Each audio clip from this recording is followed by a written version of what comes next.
একটা আলোচনা নিয়ে আসছিলাম খুতবার শুরুতেই একটা আয়াত তেলাওয়াত করছিলাম।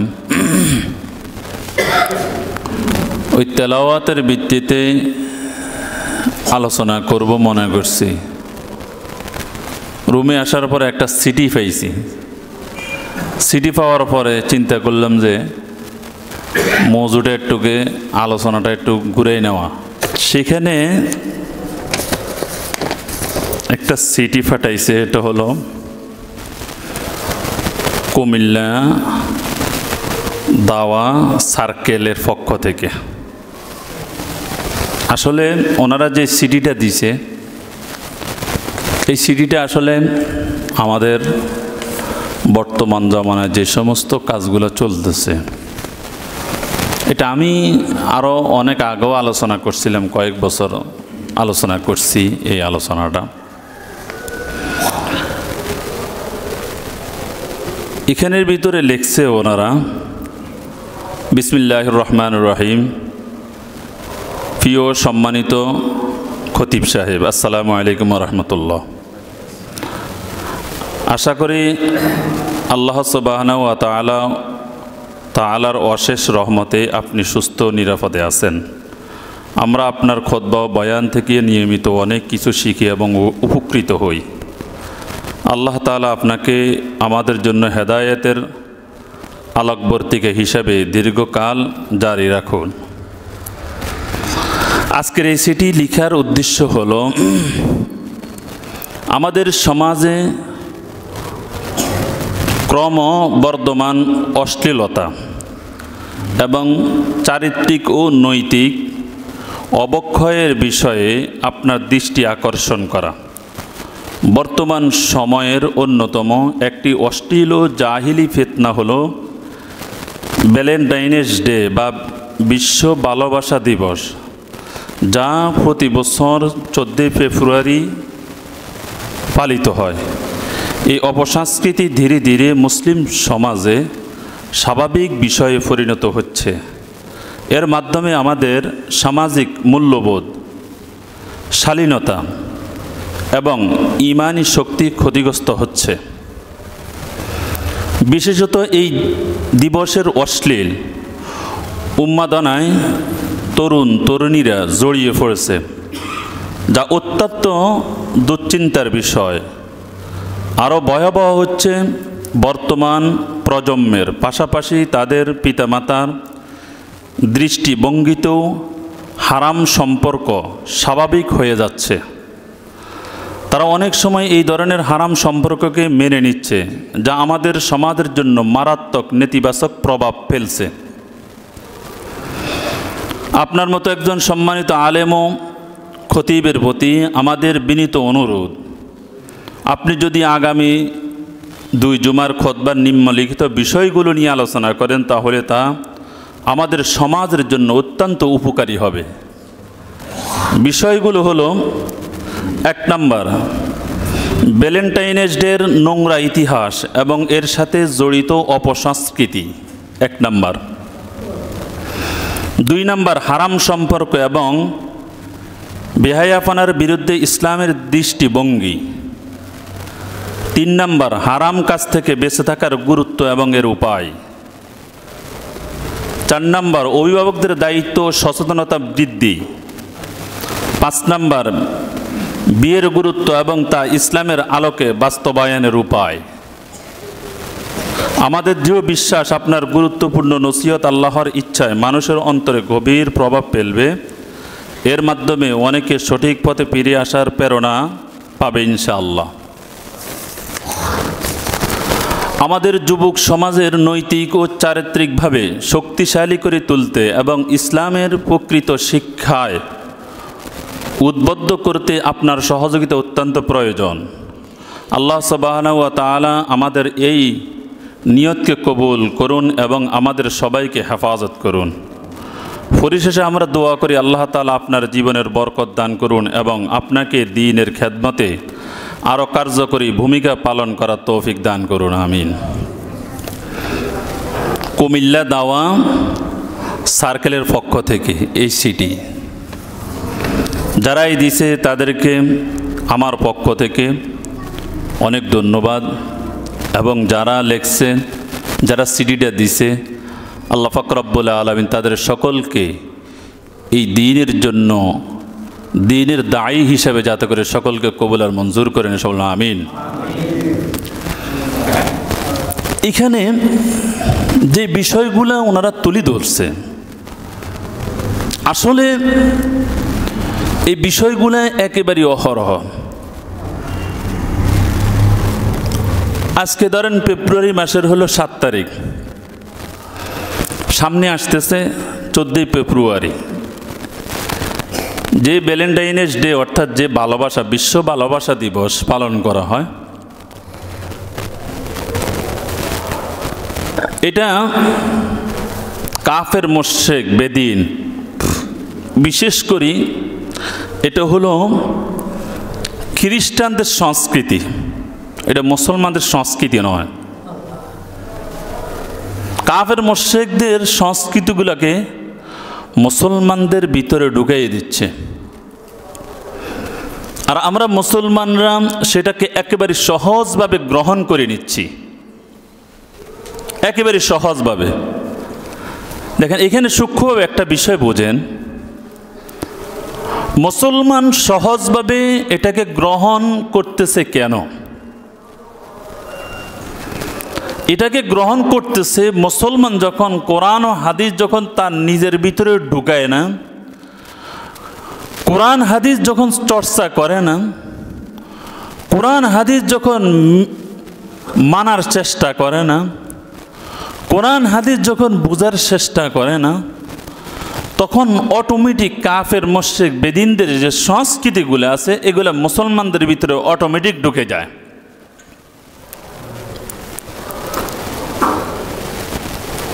আপনি দেখবেন সহজ পদ্ধতিতে আমাদের বিষয়গুলো, আগে দ্বীনের একটা মজলিস যখন হতো, একটা যখন ইসলাহি মাহফিল হতো, একটা মাদ্রাসায় নতবা কোনো একটা মসজিদ নতবা কোনো একটা বড় ময়দানে যদি একটা মাহফিল হতো, সেখানে অনেক দূর দূরান্ত থেকে মানুষ কষ্ট করে যায়, সেখানে ওয়াজ শোনার জন্য যাইত। আর ওই ব্যক্তির ভিতরে এটাই তার অন্তরে জাগতো যে আমি এত দূর থেকে আমি এখানে আসলাম, আমি এখানে ঘুরেফিরে না করে আমি কিছু একটু বয়ান শুনি, কিছু ওয়াজ নসিহত শুনি, আর যেই ওয়াজ এবং নসিহতগুলো আমার কাজে আসবে। কোরআন হাদিসের দেখেন, আমি খুতবার শুরু দিয়ে একটা আয়াত তেলাওয়াত করছিলাম, সে আয়াতের ভিতরে আল্লাহ পাক রব্বুল আলামিন কোরআনের মধ্যে বলছেন লাকাদ খলাকনাল ইনসানা ফি কাবাদ। আমরা এই আয়াতটা আমি তেলাওয়াত করছিলাম, যদিও এই আয়াতের আলোচনা হলো ভিন্ন, আর ওনারা যে সিডি দিছে এই সিডিটার আলোচনাটা হলো আরেকটা পৃথক আলোচনা। কিন্তু দেখেন এই আয়াতের সাথে এবং এই আলোচনার সাথে কিছু সম্পর্ক আছে। আল্লাহ পাক রব্বুল আলামিন বলছেন লাকাদ খলাকনাল ইনসানা ফি কাবাদ, আমি মানুষদেরকে সৃষ্টি করছি শ্রম সাধনার জন্য, চেষ্টা করার জন্য। এখন আমরা শ্রম সাধনাটা আল্লাহ পাক রব্বুল আলামিন আমাদেরকে করার জন্য বলছেন, আমাদেরকে সৃষ্টি করছেন সেটার জন্যেই। আর যদি আমাদের শ্রম এবং সাধনাটা যদি সঠিক কাজে হয়, তাহলে সেক্ষেত্রে আল্লাহ পাক রব্বুল আলামিন আমাদেরকে কবুল করবে, এবং এর বিনিময়ে আল্লাহ পাক রব্বুল আলামিন আমাদের জন্য যে বরাদ্দকৃত যেই জান্নাতের বাড়িটা রাখছে, সেটা আল্লাহ পাক রব্বুল আলামিন আমাদেরকে সেখানে দান করে দিয়ে দিবে, আমাদেরকে দিয়ে দিবে। এই কারণে আল্লাহ পাক রব্বুল আলামিন কোরআনের বিভিন্ন জায়গাতে আল্লাহ পাক রব্বুল আলামিন বলছেন লা তাকরাবুজ জিনা, লা তাকরাবুজ জিনা, জিনার নিকটবর্তীও হইও না, জিনার নিকটও যাইও না। জিনা কি জিনিস আমরা জিনাই চিনি না। জিনা আমরা মনে করি কি জানেন? জিনা আমরা মনে করি নারী পুরুষ একসাথে থাকা, মিলামিশ করার নাম হলে আমরা মনে করি অবৈধভাবে এটা হলো জিনা। অবৈধভাবে বলতে কি? বিবাহটা হলো বৈধ মন্তায়, আর বিবাহ ছাড়া যেইভাবে ঘুরেফেরা করে, যেইভাবে চলাফেরা করে, আর সবগুলো হলো জিনার সংজ্ঞার ভিতরে অন্তর্ভুক্ত। চোখের জিনা আছে, জবানের জিনা আছে, কানের জিনা আছে, পায়ের জিনা আছে, অঙ্গ প্রত্যঙ্গের জিনা আছে, হাতের জিনা আছে। চোখের জিনা হলো দেখা, কানের জিনা হলো শোনা, মুখের জিনা হলো বলা, হাতের জিনা হলো স্পর্শ করা, পায়ের জিনা হলো তুমি হেঁটে অবৈধ কাজে যাওয়ার জন্য অগ্রসর হওয়া।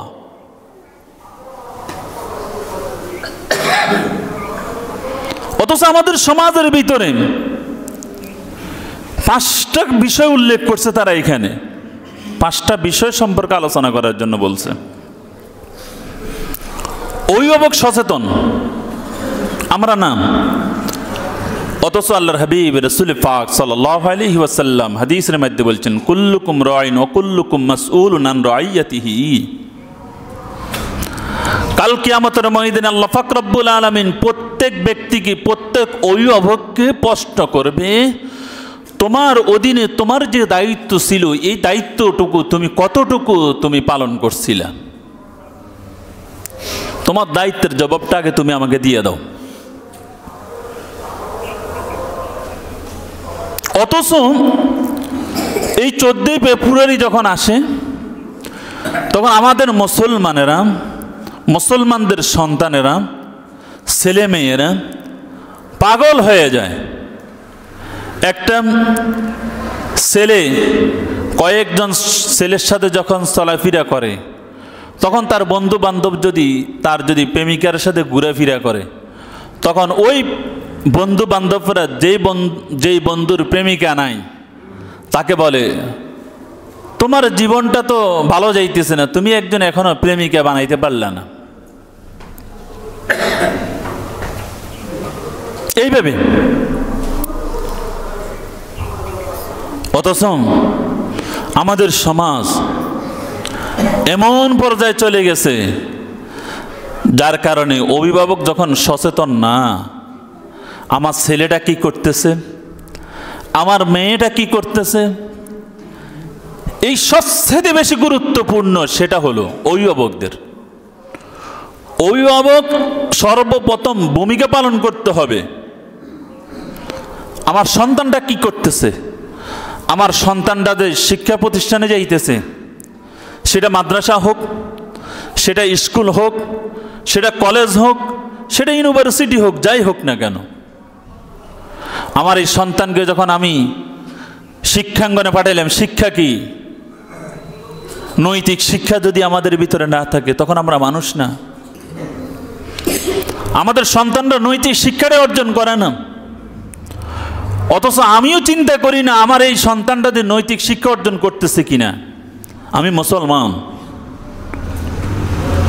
আমরা মানুষ আজকে টাকা পয়সা, অর্থ সম্পদ এগুলার দিকে ঝুঁকে গেছি, এগুলার জন্য পাগল হয়ে গেছি।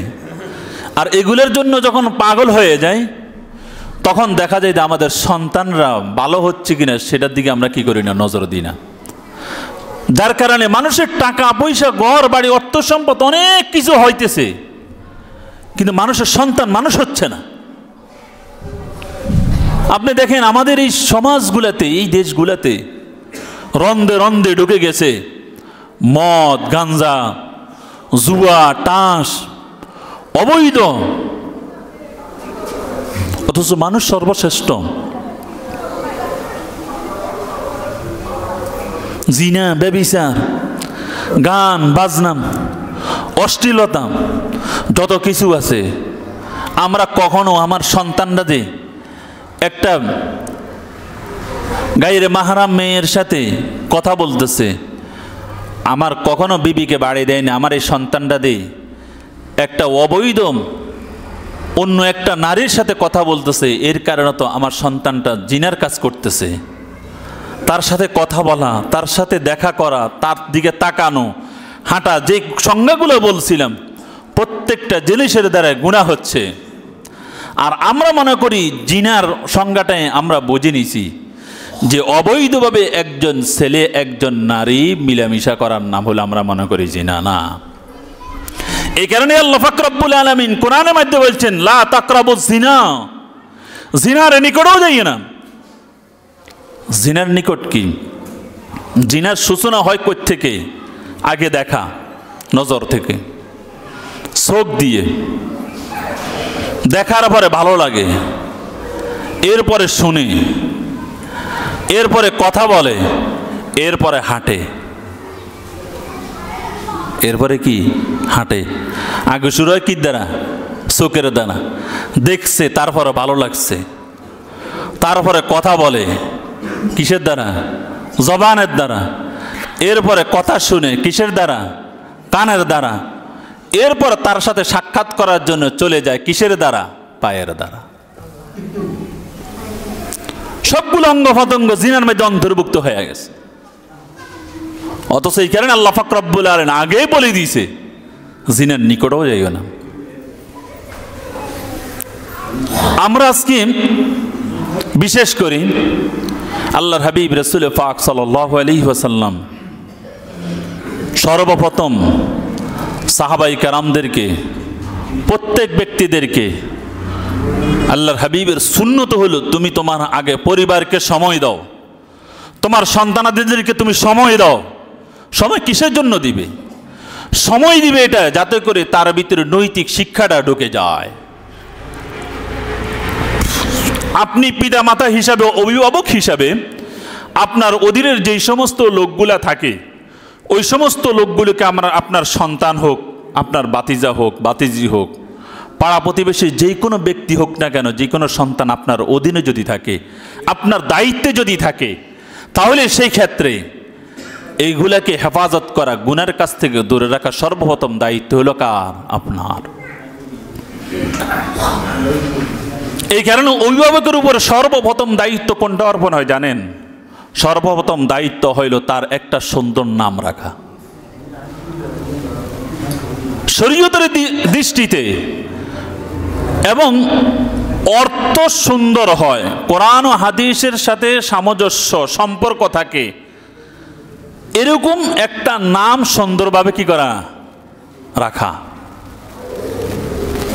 সন্তানকে বড় করা, সন্তান উপযুক্ত হয়ে গেলে উপযুক্ত পর্যন্ত ওই সন্তানের সমস্ত অপকর্ম থেকে, সমস্ত গুনার কাছ থেকে ফিরিয়ে রাখা, দূরে রাখা, এটা দায়িত্ব কার? অভিভাবকের। কার? অভিভাবকের। এই সাধনাটা আমরা করতে পারি না। যখন কি হয়, সন্তান যখন বেলাইনে চলে যায়, বড় হয়ে যায়, ছোটকাল থেকে, শিশু থেকেই যখন কন্ট্রোলে না রাখে, তখন সন্তান বুঝ হয়ে যায়। তখন সন্তান যখন বেলাইনে চলে যায়, তখন আর অভিভাবক তখন ওই সন্তানকে কন্ট্রোল করতে পারে না। কথা বুঝে আসছিনি? আপনি দেখেন শরীয়ত কত সুন্দর একটা উদাহরণ দিয়েছে। সেটা কি? একটা ব্যক্তিকে নামাজি বানাতে হলে সর্বপ্রথম শরীয়তের নিয়ম 7 বছর যখন পূর্ণ হবে সন্তানের, তখন ওই সন্তানকে তুমি নামাজের আদেশ দাও। কথা বুঝে আসছিনি? নামাজ কি করো? নামাজের আদেশ করো। যখন 10 বছর পূর্ণ হবে তখন তুমি শাসন করো। মানে অর্থাৎ 7 বছর থেকে তুমি সন্তানকে নামাজের আদেশ করবা, যাতে করে সে নামাজের প্রতি আকৃষ্ট হয়ে যায়, নামাজটা যাতে করে তার বুঝ এসে যায়, বুঝে আসে। কথা বুঝে আসছিনি? এরপরে সন্তান যখন 10 বছর হবে তখন শাসন করবে। কি করবে? শাসন করবে। দেখেন, বালেগ হওয়া, উপযুক্ত হওয়া, যখন 12 বছর 13 বছরে যখন পূর্ণ হয়ে যাবে, শাসন করলে অটোমেটিক তখন তার ভিতরে নামাজের ব্যাপারটা যখন সম্পূর্ণ সে শিক্ষা গ্রহণ করবে, তখন সে প্রাপ্তবয়স্ক হয়ে গেলে অটোমেটিক সে নামাজ পড়তে থাকবে। আগে সর্বপ্রথম এই সমস্ত বিষাক্ত সবল থেকে যদি ফিরাইতে আপনার সন্তানকে, সর্বপ্রথম কাজে হলো আপনাকে অভিভাবক হিসাবে আগে সন্তানকে ছোটকাল থেকে আপনার অধীনে নেগরারে নজরে রাখা। কোনো প্রকারে যাতে করে এই সন্তান যাতে করে বেলাইনে না যায়, গুনার কাজে যাতে করে লিপ্ত না হয়, না হলে এক সময় যখন সে বুঝে আসবে তখন আপনার কন্ট্রোলের বাইরে চলে যাবে, তখন আপনি যতই ইচ্ছা করবেন কন্ট্রোল করার জন্য আর কন্ট্রোল করতে পারবেন না।